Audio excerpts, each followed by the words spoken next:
স্বাগত রাত ৯টায় বাংলাদেশের সঙ্গে আছি আমি জাহিদ হোসেন। সবশেষে খবর, আলোচনা, বিশ্লেষণ নিয়ে থাকছি কাজী মহুয়া, আর খেলার আনন্দ হতাশার খবর নিয়ে থাকছি অনুপম দেব। শুরুতে জানিয়ে দেব শিরোনাম। রাজনৈতিক দলের সঙ্গে ইসির আলোচনা শুরু জুলাইয়ে, ইভিএম নিয়ে নমনীয় অবস্থানে কমিশন।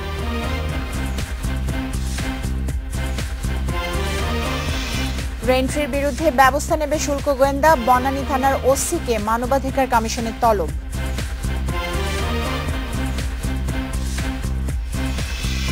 ওডিআই র্যাঙ্কিং এর ৬-এ ওঠার লক্ষ্যে নামছে বাংলাদেশ, ধারাবাহিকতা রাখতে চায় নিউজিল্যান্ড।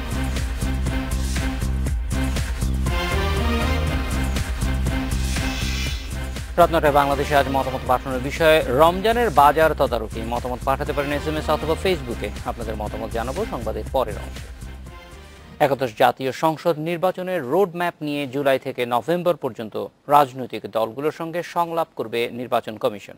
বিকেলে রোড ম্যাপের খসড়া ঘোষণা করে একথা জানান প্রধান নির্বাচন কমিশনার KM নুরুল হুদা। জাতীয় নির্বাচনে ইভিএম ব্যবহারের বিষয়টি রোড ম্যাপে রাখেনি কমিশন। সংবিধান অনুযায়ী ২০১৯ সালের ২৮ জানুয়ারির আগের ৯০ দিনের মধ্যে একাদশ সংসদ নির্বাচন অনুষ্ঠিত হওয়ার কথা। সেই সময়কে মাথায় রেখে আগামী ১.৫ বছর কখন কি কাজ করা হবে তা নিয়েই রোডম্যাপের খসড়া করেছে নির্বাচন কমিশন।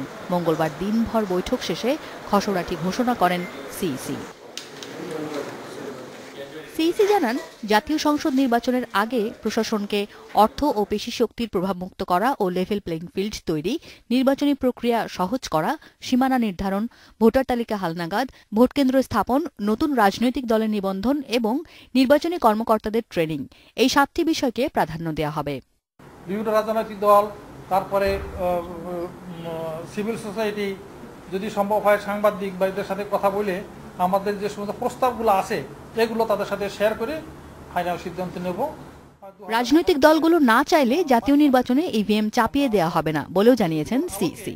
আমার একেবারে পরিষ্কার স্বচ্ছ কথা হলো এই, রাজনৈতিক দল যদি বলে না আমরা ইভিএমে যাব না, আমরা ইভিএমে আমরা চাপিয়ে দেব না। তবে আমরা এই কয়েকদিনে এই প্রক্রিয়াটাকে সামনে আনবো, তারপরে তারা বিবেচনা করবেন। ওই যখন আলোচনা করব তখনও তাদের সাথে বলবো যে ইভিএম আমাদের কাছে এই পদ্ধতি আছে, ইভিএম এর কি কারিগরি দিক সেটা যারা টেকনিক্যাল এক্সপার্ট তারা প্রেজেন্ট করবেন। প্রধান নির্বাচন কমিশনার জানান, ১.৫ বছর পরের নির্বাচনের কথা ভেবে রোডম্যাপ করা হয়েছে। তবে এর আগে যে কোনো সময় নির্বাচনের ঘোষণা এলেও ভোট আয়োজনের প্রস্তুতি থাকবে কমিশনের। Asma Mita, independent news, Dhaka. আজকের আলোচনায় উনি যে ৭টি বিষয়ে, প্রধান নির্বাচন কমিশনার ৭টি বিষয় বলেছেন, আমি দেখছিলাম মোটামুটি সবগুলোই প্রতি বছরই আসে।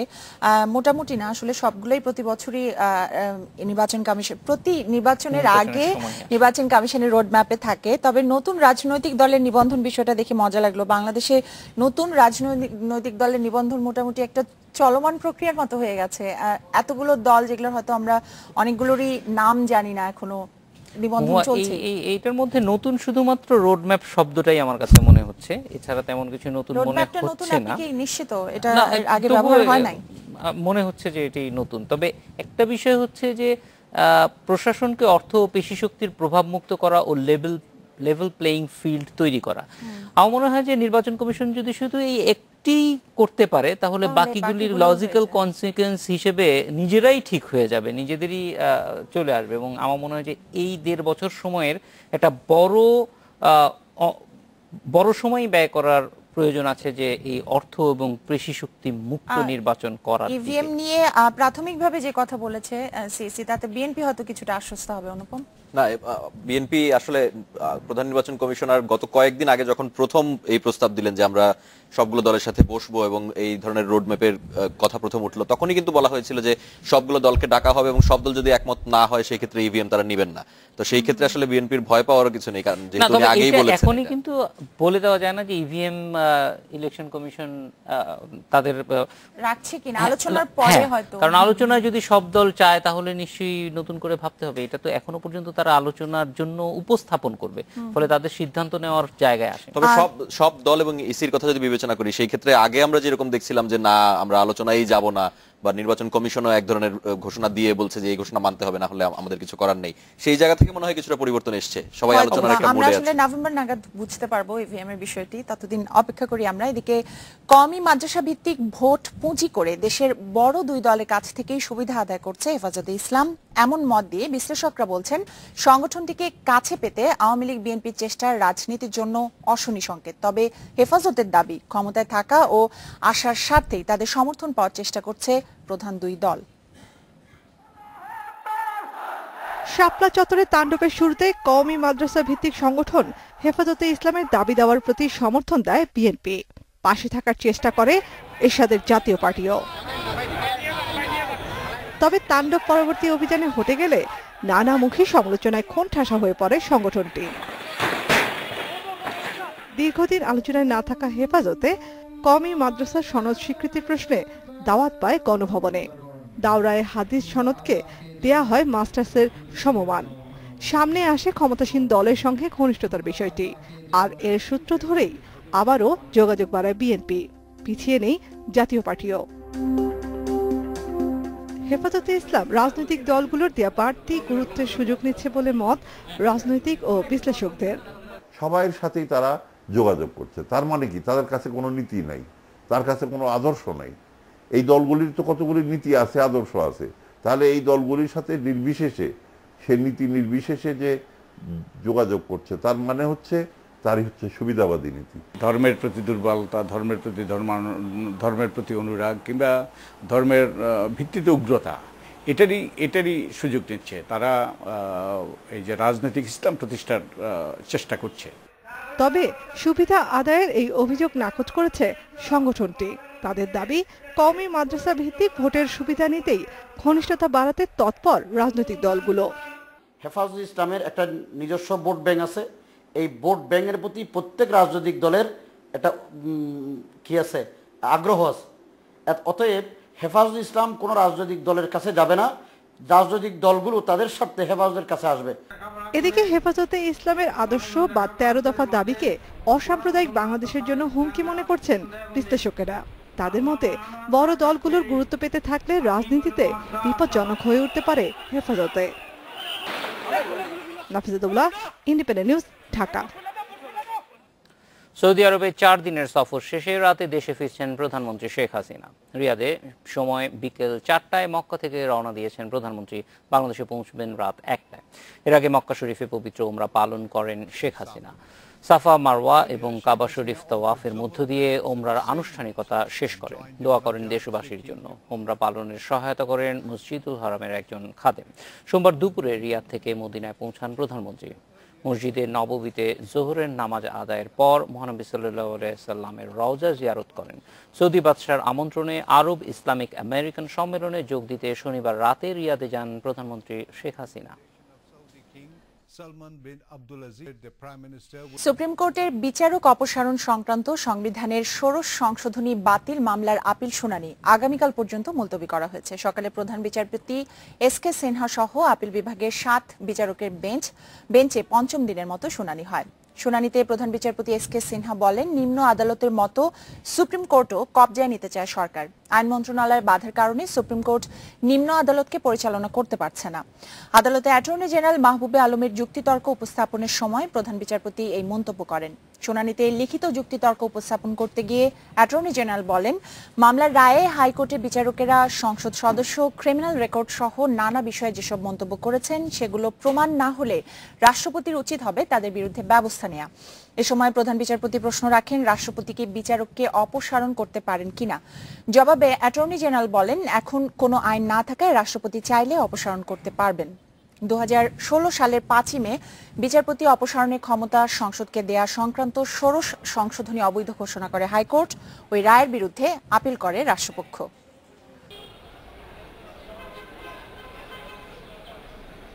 লন্ডন অ্যাটর্নি জেনারেল তার লিখিত আর্গুমেন্টটা প্লেস করছিলেন এবং প্লেস করাকালীন সর্বশেষ সময় যখন 101টা বেজে গেছে, যখন নর্মালি কোর্ট নেমে যাওয়ার কথা, ওই সময়ই ওই লিখিত আর্গুমেন্টের একটি জায়গায় তার মন্তব্যটা এসছে। সেখানে বলা হয়েছে যে উনি লিখিত আর্গুমেন্টে যেটা বলেছেন সেটা হলো যে এই যে মন্তব্যগুলো জাজ করেছেন ক্রিমিনাল রেকর্ড পার্লামেন্ট মেম্বারদের, এগুলো যদি উনি প্রমাণিত না হয় তাহলে সেক্ষেত্রে রাষ্ট্রপতির তার বিরুদ্ধে ব্যবস্থাটা উচিত। এইরকম লিখিত আর্গুমেন্টের প্রশ্নে তখন মাননীয় চিফ জাস্টিস জানতে চেয়েছেন যেটা কিভাবে সম্ভব, একজন বিচারককে রাষ্ট্রপতি ইচ্ছা করলে কি অপসারণ করতে পারেন। এই নিয়ে যখন আলোচনা হচ্ছিল তখন লার্নেড অ্যাটর্নি জেনারেল বলেছেন এটা আমার বক্তব্য, আপনারা যদি এটা কিছু বলতে চান এটার ব্যাপারে সেটা আপনারা বলতে পারেন, অথবা জাজমেন্টের সেটা রিফ্লেকশন হবে। শুল্ক ফাঁকি, অর্থ আত্মসাৎ এবং লাইসেন্স ছাড়া মদ রাখায় হোটেল রেইনট্রির বিরুদ্ধে আইনি ব্যবস্থা নেবে শুল্ক গোয়েন্দা অধিদপ্তর। হোটেল কর্তৃপক্ষকে জিজ্ঞাসাবাদ শেষে একথা জানান অধিদপ্তরের মহাপরিচালক ডক্টর মইনুল খান। এদিকে হোটেল রেইনট্রির এমডি, জিএম, গুলশান থানার ডিসি ও বনানী থানার ওসিকে 25 মে তলব করেছে মানবাধিকার কমিশন। দুই তরুণী ধর্ষণের ঘটনায় 14 মে বনানী রেইনট্রি হোটেলে অভিযান চালায় শুল্ক গোয়েন্দারা। এ সময় হোটেলটিতে 10 বোতল অবৈধ মদ এবং ভ্যাট ফাঁকির মাধ্যমে অর্থ আত্মসাৎ প্রমাণ পায় শুল্ক গোয়েন্দারা। 17 মে হোটেল কর্তৃপক্ষকে তলব করে শুল্ক গোয়েন্দা অধিদপ্তর। অসুস্থতার কথা জানিয়ে 30 দিন সময় আবেদন করলে 7 দিনের সময় দেওয়া হয়। সোমবার শুল্ক গোয়েন্দা বিভাগের নোটিশ চ্যালেঞ্জ করে হাইকোর্টে রিট করলে নোটিশে স্থগিতাদেশ দেন হাইকোর্ট। পরে রাষ্ট্রপক্ষ চেম্বার জজ আদালতে আপিল করলে হাইকোর্টের আদেশে স্থগিতাদেশ দেন। মঙ্গলবার সকালে শুল্ক গোয়েন্দা কার্যালয়ে আসেন রেইনট্রি কর্তৃপক্ষ। 2 ঘন্টার জিজ্ঞাসাবাদ শেষে হোটেল কর্তৃপক্ষ উপস্থিত সাংবাদিকদের জানায় তাদের বক্তব্যে সন্তুষ্ট হয়েছে শুল্ক গোয়েন্দারা। তারা শুল্ক ব্যাপারে আমাদের জিজ্ঞেস করেছিল, ব্যাটের ব্যাপারে জিজ্ঞেস করেছিল, সবগুলো আমাদের ডকুমেন্টেশন দিয়েছি তাদের ডকুমেন্টেশনগুলো দেখে তারা স্যাটিসফাইড। আমাদের শুল্ক জড়িত যেসব ডকুমেন্টেশনগুলো আছে ওগুলো, আমাদের ব্যাট রিলেটেড যেসব ডকুমেন্টেশনগুলো আছে, শুল্ক যেসব ডকুমেন্টেশন ওগুলো আমরা তাদের সাবমিট করেছি। পরে শুল্ক গোয়েন্দা বিভাগের সংবাদ সম্মেলনে জানানো হয় হোটেল কর্তৃপক্ষ যথাযথ কাগজপত্র দেখাতে ব্যর্থ হয়েছে। অর্থ আত্মসাৎ ও অবৈধ মদ রাখার দায়ে তাদের বিরুদ্ধে আইনানুগ ব্যবস্থা নেওয়া হচ্ছে। 8,27,000 টাকা তিনি আদায় করেছেন কাস্টমারের কাছ থেকে, কিন্তু সেটি সরকারি কোষাগারে জমা হওয়ার কথা ছিল, তিনি কিন্তু জমা দেননি। জমা না দিয়ে তিনি এই টাকাটা তিনি আত্মসাৎ করেছেন এবং তিনি এটা নিজের পকেটে ঢুকিয়েছেন, প্রফিট হিসেবে দেখিয়েছেন। এটি অমার্জনীয় অপরাধ। এদিকে সকালে সিলেটের জিন্দাবাজারের একটি বাড়ি থেকে শুল্ক ফাঁকি দিয়ে আনা আপন জুয়েলার্সের মালিক দিলদার হোসেনের বিলাসবহুল গাড়ি জব্দ করা হয়। Hasif Mahmud Shah, independent news, Dhaka. রাত 9টায় বাংলাদেশে নিচ্ছে একটা বিরতি।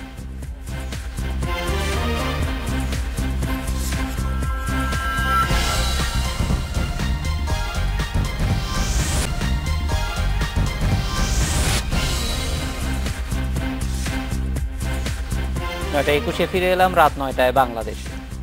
সেন্ট্রাল হাসপাতালে ভাঙচুর ও চিকিৎসকের বিরুদ্ধে মামলার প্রতিবাদে মঙ্গলবার সারা দেশে প্রাইভেট প্র্যাকটিস বন্ধ রেখেছেন চিকিৎসকেরা। আর এতে চরম দুর্ভোগে পড়েন রোগীরা। রাজধানীর বিভিন্ন প্রাইভেট হাসপাতালে চিকিৎসকরা জরুরি ছাড়া কোনো রোগীর চিকিৎসা দেননি। অনেক রোগীকে চিকিৎসা ছাড়াই ফিরে যেতে হয়েছে। সেন্ট্রাল হাসপাতালে চিকিৎসাধীন অবস্থায় ঢাকা বিশ্ববিদ্যালয়ের এক ছাত্রীর মৃত্যু কেন্দ্র করে গত 18 মে হাসপাতালে ভাঙচুর চালান শিক্ষার্থীরা। এরপর মামলা করা হয় 10 জনের বিরুদ্ধে। পরে সেন্ট্রাল হাসপাতালের পরিচালক ডাক্তার এম.এ. কাশেম ও ডাক্তার সাজিদ হোসেনকে গ্রেফতার করে পুলিশ, তবে পরে তারা জামিন পান। এর প্রতিবাদে বাংলাদেশ মেডিকেল অ্যাসোসিয়েশন বিএমএ কর্মসূচির ঘোষণা করে। শুনছি এসে যে ধর্মঘট, তো ধর্মঘটটাই বসে রয়েছে, তো ভর্তি হবো বলে এই আর কি। তো আমাদের অসুবিধা হচ্ছে খুব, তো পেশেন্টও ভর্তি করতে পারছি না। আমাদের পেশেন্ট আমরা ভর্তি করাতে পারতেছি না। সব কিছুর ঊর্ধ্বে পেশেন্টদের জন্য ট্রিটমেন্টের সর্বোপরি ব্যবস্থা থাকে, বাট এদের কেমন ধর্মঘট। আরো কিছু খবর জানানোর আগে আমরা একটু জানবো খেলাধুলার কি খবর আছে অনুপম। আগামীকাল ট্রাই নেশন সিরিজের শেষ ম্যাচ, সেক্ষেত্রে নিউজিল্যান্ড তো এর আগেই চ্যাম্পিয়ন হয়ে গেছে, এক ম্যাচ বাকি থাকতেই বাংলাদেশ রানার আপ। কিন্তু বাংলাদেশের রেটিং পয়েন্টের জন্য এটা অনেক গুরুত্বপূর্ণ ম্যাচ, কারণ বাংলাদেশ এখন 91 পয়েন্ট নিয়ে 7 নম্বরে অবস্থান করছে। পাকিস্তান আছে 3 পয়েন্ট নিচে 88 এবং শ্রীলঙ্কা আছে 93 পয়েন্ট নিয়ে 6 নম্বরে। সেক্ষেত্রে আমরা যদি আগামীকালের ম্যাচটা জিততে পারি, আমাদেরও পয়েন্ট 93 হবে, শ্রীলঙ্কার সাথে আমরা ভগ্নাংশে র্যাঙ্কিং এ আমাদের রেটিং 2 পয়েন্ট বাড়বে, আমরা শ্রীলঙ্কার সাথেই থাকবো কিন্তু ভগ্নাংশের ব্যবধানে আমরা 6 নম্বরে চলে যাব। সেই ক্ষেত্রে আমাদের অবস্থানটা আরো সুদৃঢ় হবে, আর যদি কাল হারি সেই ক্ষেত্রে 1 পয়েন্ট হারাবে, 7-এর আরো কাছাকাছি চলে আসবো আমরা। সেই দেখা যাক আগামীকাল বাংলাদেশ কেমন খেলে। আরো কিছু খবর আছে, সেই খবরগুলো জানিয়ে দেবো, তবে তার আগে একটা বিরতি নিচ্ছি, ফিরে এসে টাইগার যুব দলের দায়িত্বে অস্ট্রেলিয়ান ডেমিয়েন রাইট, বাংলাদেশকে বিশ্বকাপ এনে দেওয়ার প্রত্যয়।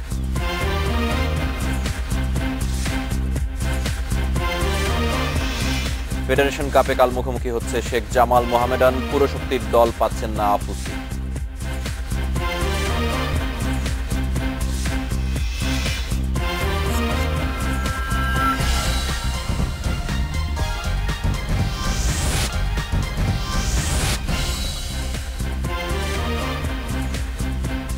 নয়টা 30 মিনিটে ফিরে এলাম, রাত 9টায় বাংলাদেশে। ফেডারেশন কাপে বুধবার শুরু হচ্ছে শেষ 8-এর লড়াই। প্রথম কোয়ার্টার ফাইনালে মোহামেডানের বিপক্ষে মাঠে নামবে শেখ জামাল ধানমন্ডি ক্লাব। চোট এবং অসুস্থতায় পুরো শক্তির দল পাচ্ছে না ধানমন্ডির জায়ান্টরা। অন্যদিকে ছন্দে থাকা শেখ জামালকে থামাতে দলগত পারফরমেন্সে গুরুত্ব সাদা কালো শিবিরের। কঠিন গ্রুপ থেকে সেরা হয়েই শেষ 8-এ শেখ জামাল। জোসেফ আফুসির প্রত্যাবর্তনে সংগঠিত ফুটবল খেলেছে দল। আক্রমণ ভাগে নেই বড় নাম, তবে রক্ষণ ও মাঝমাঠের সামর্থ্যে গ্রুপ পর্বে দাপট দেখিয়েছে ধানমন্ডির জায়ান্টরা। কোয়ার্টার ফাইনালে নির্ভর ফুটবলের মন্ত্র জপছেন শেখ জামাল কোচ, তবে চোট আর অসুস্থতায় চাপা থাকছে না অস্বস্তি। নির্ভর ফুটবল খেলতে চাই, যদিও অসুস্থতার জন্য 4 গুরুত্বপূর্ণ ফুটবলারকে পাচ্ছি না। মোহামেডানের তুলনায় আমাদের দলে তারকা ফুটবলার কম। আন্ডারডগ হওয়ার সুবিধা কাজে লাগাতে চাই। যারা স্টার্ট করতো ফার্স্ট ইলেভেনে তারা একটু ফিভারের সমস্যার কারণে বাইরে আছে। আশা করি আমাদের যে টিম আছে এই টিম নিয়ে ইনশাআল্লাহ ভালো কিছু করা সম্ভব। অস্বস্তি কম নেই মোহামেডান শিবিরেও। বড় তারকাদের নিয়ে গড়া দলের খেলা মন ভরাতে পারেনি। মাঝমাঠ ও আক্রমণ ভাগে সমন্বয়হীনতা চোখ এড়ায়নি। সবচেয়ে বড় অস্বস্তি এমিলি লিঙ্কনদের নিষ্প্রভতার কারণে। আমাদের দল হিসাবে আমরা যদি ভালো খেলি এবং ভালো খেলার যে আমরা সময়টা পেয়েছি সেটা যদি আমরা অক্ষরে অক্ষরে পালন করতে পারি, অবভিয়াসলি আমরা একটা ভালো রেজাল্ট করব।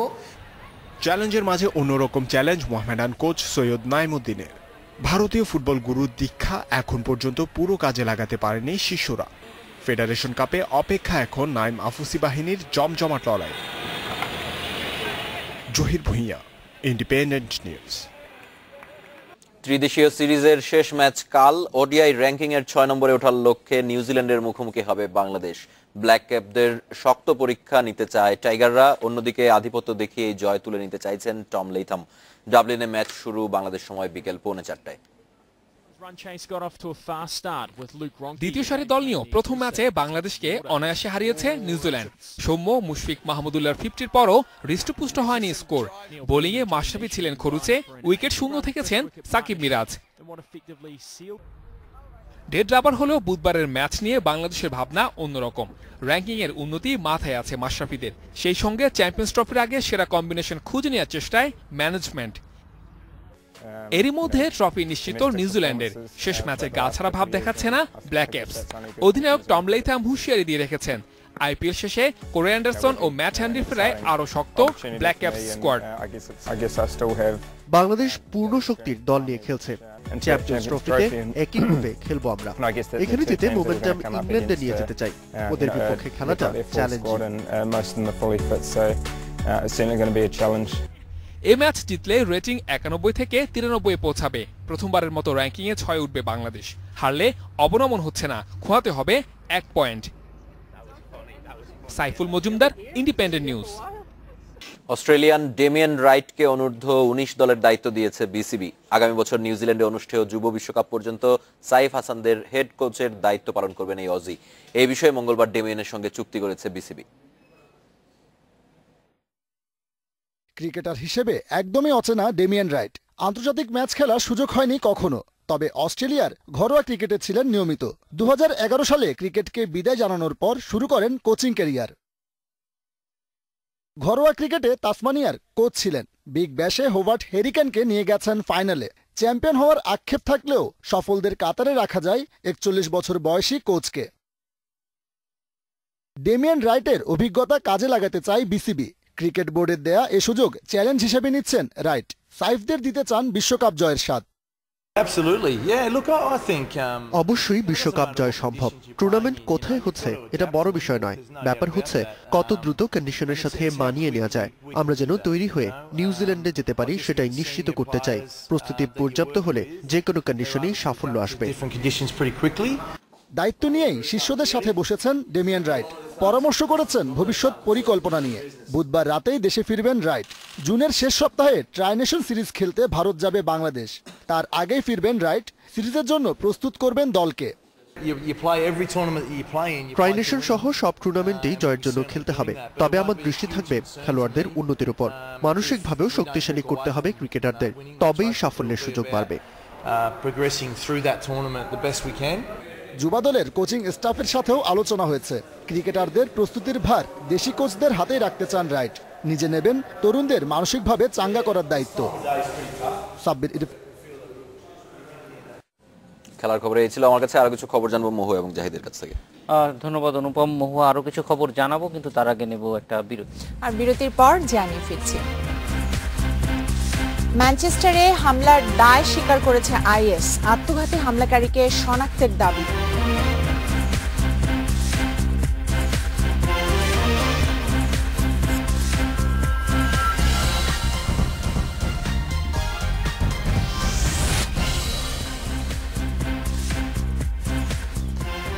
রাত 9:44 আমরা ফিরে এলাম। রমজানে বাজার তদারকি এ বিষয়ে আপনাদের মতামত জানতে চেয়েছিলাম আমরা। শফিকুল বলেছেন রমজানে বাজার তদারকি করবে সরকার, এটা অবশ্যই ভালো সংবাদ, সবার উচিত সরকারকে সাহায্য করা। সুজন বলছেন বাজার মনিটরিং এর মাধ্যমে অসাধু ব্যবসায়ীদের কঠিন শাস্তি দিতে হবে। মাহবুব বলছেন রমজান এলে ব্যবসায়ীরা সিন্ডিকেট করে নিত্যপণ্যের দাম বাড়িয়ে দেয়, মানুষ তাদের কাছে জিম্মি। আর রহমান বলেছেন সরকার রমজানে বাজার তদারকি করবে, এটা পুরোটাই লোক দেখানো ছাড়া কিছুই হবে না। রহমান মোটেই আস্থা রাখতে পারছেন না। মারজান বলছে যারা সিন্ডিকেট করে নিত্য পণ্যের দাম বাড়িয়েছে তারা সরকারের লোক, বাজার তদারকি করে লাভ নেই। একই ধরনের কথাই বলছেন মারজান এবং রহমান। সাকিব বলছেন ব্যবসায়ীদের প্রতি অনুরোধ, আপনারা অতি মুনাফা বন্ধ করলে বাজার তদারকির প্রয়োজন হবে না। শাকিল বলছেন পর্যাপ্ত মজুদ থাকার পরও দাম বৃদ্ধি, সরকারের উচিত শুধু রমজান নয় সারা বছর বাজার তদারকি করা। আবির বলছেন শুধু তদারকির কথা বলে ঘরে বসে থাকলে কাজ হবে না, নিয়মিত বাজারে মনিটরিং করতে হবে। মুন্নি বলছেন শুধু তদারকির কথা বলছে কিন্তু শাস্তি দেওয়ার কথা বলছে না, দাম বাড়ানোর শাস্তি সুনির্দিষ্ট করা উচিত। হামিদ বলছেন সরকারের একার পক্ষে বাজার তদারকি করা সম্ভব নয়, আমাদের সবার উচিত সাহায্য করা। আমাদের একজন দর্শক বলেছেন যে ব্যবসায়ীদের প্রতি অনুরোধ যে আপনারা অতি মুনাফা বন্ধ করলে বাজার তদারকির প্রয়োজনই পড়বে না। এটা হয়তো অনেক ক্ষেত্রেই প্রযোজ্য, সব ব্যবসায়ীদের ক্ষেত্রে না হলেও বেশিরভাগের ক্ষেত্রেই। সব প্রণোদিত হয়ে যদি এটা করে তাহলে তো অবশ্যই তদারকির প্রয়োজন হবে না। যাই হোক, দর্শকদের অনেক ধন্যবাদ আপনাদের মতামতের জন্য। যুক্তরাজ্যের ম্যানচেস্টারে আত্মঘাতী হামলাকারী শনাক্ত হয়েছে বলে জানিয়েছেন প্রধানমন্ত্রী থেরেসা মে। হামলায় জড়িত সন্দেহে আটক করা হয়েছে একজনকে। হামলার দায় স্বীকার করেছে আইএস। সোমবার রাতে মার্কিন গায়িকা আরিয়ানা গ্র্যান্ডের কনসার্টে চালানো হামলায় শিশুসহ নিহত হন 22 জন।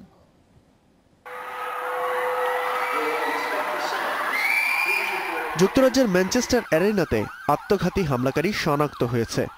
হামলার সাথে জড়িত সন্দেহে একজনকে আটক করেছে পুলিশ, তবে তার পরিচয় প্রকাশ করা হয়নি। হামলার পর উচ্চ পর্যায়ে নিরাপত্তা বৈঠকের পর গণমাধ্যমকে এসব কথা জানিয়েছেন ব্রিটিশ প্রধানমন্ত্রী থেরেসা মে। হামলার সাথে জড়িতদের দ্রুত বিচারের মুখোমুখি করার প্রতিশ্রুতিও দিয়েছেন প্রধানমন্ত্রী। পুলিশ বিষয়টি তদন্ত করছে, হামলাকারী একজন ছিল বলে নিশ্চিত করেছে তারা, তবে তদন্তের স্বার্থে এখনই তার পরিচয় প্রকাশ করা হচ্ছে না। পুলিশকে তথ্য দিয়ে সহায়তা করতে সবার প্রতি আহ্বান জানাচ্ছি। আত্মঘাতী হামলা হলেও এই হামলায় আরো অনেকেই জড়িত, আমরা তাদেরকে আটক করে অবশ্যই বিচারের মুখোমুখি করব।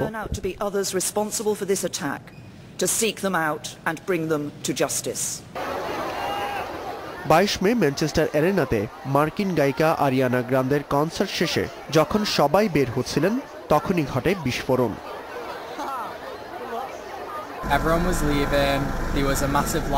আরিয়ানা গ্রান্ডের কনসার্ট শুনে মাত্র বের হচ্ছিলাম, তখনই বিকট শব্দে বিস্ফোরণ। বোঝার চেষ্টা করছিলাম শব্দটা কোথা থেকে আসছে, তখনই সবাই চিৎকার ও হুড়োহুড়ি শুরু করলো। We just heard a really big explosion. বিকট শব্দে বিস্ফোরণের পর ধোঁয়া বের হতে থাকে। আমাদের পিছিয়ে গিয়ে হলের ভেতর চলে যেতে বলা হয়। সবাই তখন আতঙ্কিত। জঙ্গি গোষ্ঠী ইসলামিক স্টেট হামলার দায় স্বীকার করেছে। হামলার পরিকল্পনায় আর কেউ জড়িত ছিল কিনা সে বিষয়েও তদন্ত চলছে বলে জানিয়েছে পুলিশ।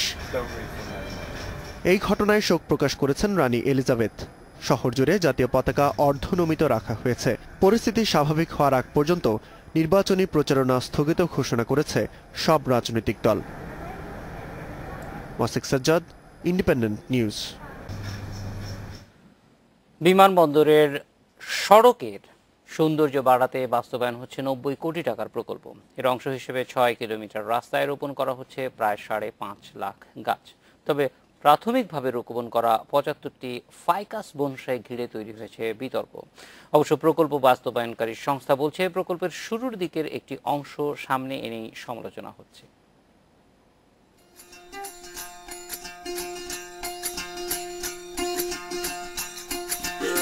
বনানী ওভারপাস থেকে এয়ারপোর্ট মোড় পর্যন্ত 6 কিলোমিটার রাস্তার সৌন্দর্য বর্ধনের জন্য গত ফেব্রুয়ারিতে বেসরকারি সংস্থা ভিনাইল ওয়ার্ল্ড গ্রুপের সঙ্গে চুক্তি করে সড়ক ও জনপথ অধিদপ্তর।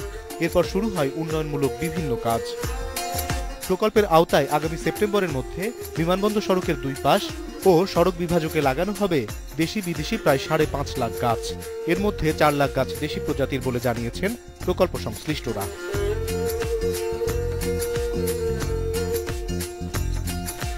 এরই মধ্যে লাগানো হয়েছে চীন থেকে আনা 75টি ফাইকাস বনসাই। আর এই বনসাই কেন্দ্র করেই সামাজিক যোগাযোগ মাধ্যমে চলছে তুমুল সমালোচনা। তবে প্রকল্প বাস্তবায়নকারী ভিনাইল ওয়ার্ল্ড গ্রুপ বলছে প্রথম ধাপে লাগানো এই 75টি বনসাইয়ের পর কৃষ্ণচূড়া, রাধাচূড়া, জারুল, কাঠবাদাম, কদম সহ দেশি প্রজাতির 10,000 গাছ রোপণ শুরু হয়েছে। সব মিলিয়ে সেপ্টেম্বরের মধ্যে লাগানো হবে প্রায় 5.5 লাখ গাছ। আউট অফ 5.5 লক্ষের মধ্যে মাত্র 0.1%-এরও কম। বাকি সবই তো থাকতেছে আমাদের হিজল, কৃষ্ণচূড়া, ছাতিম, কাঠবাদাম, রাধাচূড়া, শিমুল, বকুল। চীন থেকে আনা প্রায় 30 বছরের প্রতিটি ফাইকাস বনসাই কেনা হয়েছে 1 লাখ থেকে 1.25 লাখ টাকায়। কর্তৃপক্ষ বলছে 6 কিলোমিটার রাস্তার বিভিন্ন অংশে সব মিলিয়ে এ ধরনের 75টি গাছই থাকবে। সারা বছর কোনো না কোনো ফুল এই সড়কে ফুটে থাকে। এটা পূর্ণাঙ্গ যখন ফুটবে তখন এর আসল সৌন্দর্যটা আপনার আমার মনে হয় পথচারী বা জনসাধারণ উপভোগ করতে পারবে। তখন সমালোচকরা আমার মনে লজ্জা পাবেন। প্রকল্পে প্রায় 5 লাখ গাছ লাগানোর পাশাপাশি রাস্তার পাশে থাকবে আলোর ঝর্ণা, বিশ্রামাগার, আধুনিক পাবলিক টয়লেট। এছাড়া প্রশস্ত ফুটপাত, যাত্রী ছাউনি, ফুটওভার ব্রিজ ও সড়কে LED বাতিও থাকবে। এবছরের শেষ দিকে প্রকল্পের অনেক কাজই দৃশ্যমান হবে বলে জানিয়েছে কর্তৃপক্ষ। Independent news, Dhaka. এই ছিল রাত 9টায় বাংলাদেশ। আজকে রাত 9টায় বাংলাদেশ শেষ করব সাইবেরিয়ার ভাস্কর্য প্রদর্শনীর কিছু ছবি দেখে। তবে তার আগে আমরা বিদায় নিচ্ছি। সবাই ভালো থাকবেন।